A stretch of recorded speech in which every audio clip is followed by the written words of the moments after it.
Hey, how's it going? Dave 2D here. This is the Dell G3. This is Dell's cheapest gaming laptop in their G series lineup. So the G3, G5, G7, this is their entry-level model, and it's their cheapest one. It starts at $750, but the question I think a lot of people have is whether or not this particular model is worth it. Is this thing actually a better value or a better pickup than the G5 or G7 or other devices in that pricing? Let's take a look at it. So first, build quality. This is a device that is entirely plastic, and most of the devices in the G series are like this. It's got a blue theme going through the whole device. So the keyboard deck has this blue striping pattern going through it, which I think doesn't look amazing. It almost cheapens the aesthetic of this. Not that I dislike the color blue, you guys know I love it, but it just, there's something about this particular pattern that makes it look a little bit cheap. The top deck is this satin blue finish. I do like the look of that, and the logo is that metallic blue, which I do like. I think the design on the whole is nice when it's closed, but when it's open, there's something about this like candy stripe or pinstripe design that it's just not doing it for me. But if you're into it, it's got that look. So the build quality is actually pretty good. There's no weak spots on the chassis, and the hinge feels well made. The top panel itself has a little bit of flex to it, but it's nothing crazy. It's not an aluminum tank, but it's built well. The bottom panel has the same kind of finish as the top. It's that satin blue, so it's a very uniform look to this whole device. One thing to note that this is a thinner device than the G5 and the G7. Not a lot thinner, but it is a little bit thinner and also a little bit more compact in terms of footprint. So to remove the bottom panel, it's 10 screws, and I don't love that. I mean, there are devices made by Dell that were just one screw. Remove it and you're in. This has a bunch, so if you're just not super hardware inclined, then this might be a little more intimidating, but relatively easy to get in there. Inside, you get easy access to everything. Your 2 RAM slots, your Wi-Fi card, your 2 drives, and you also have really easy access to the fans in case you need to clean them in the future.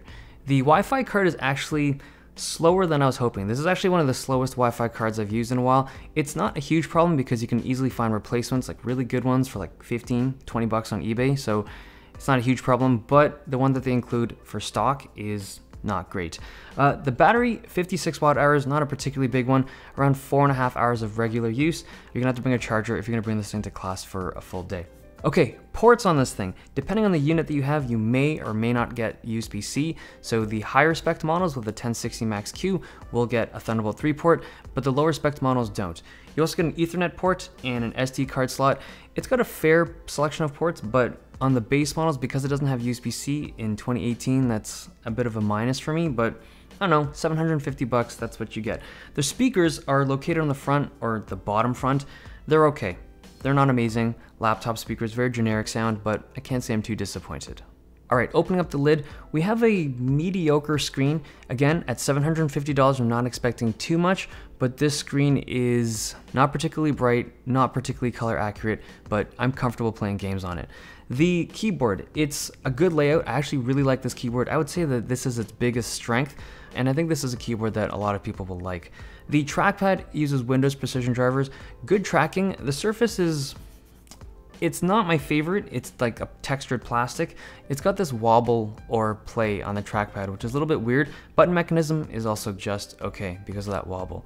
So the performance on this device is probably my biggest concern.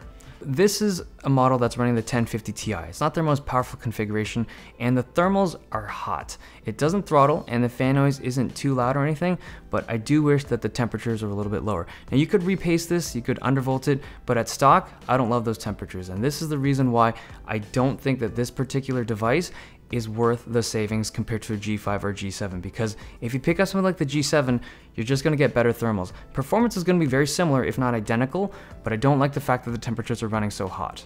Now, if your heart is set on this device, there are a couple advantages. Number one, it's a little bit thinner and just like sleeker looking. The thinner bezels are nicer.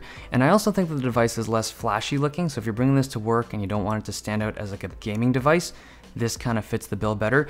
But I think for most people, if they're looking for performance and they want a device that just has better thermals and will have a longer lifespan because of the better thermals, I would look at the G5 or G7 instead of the G3.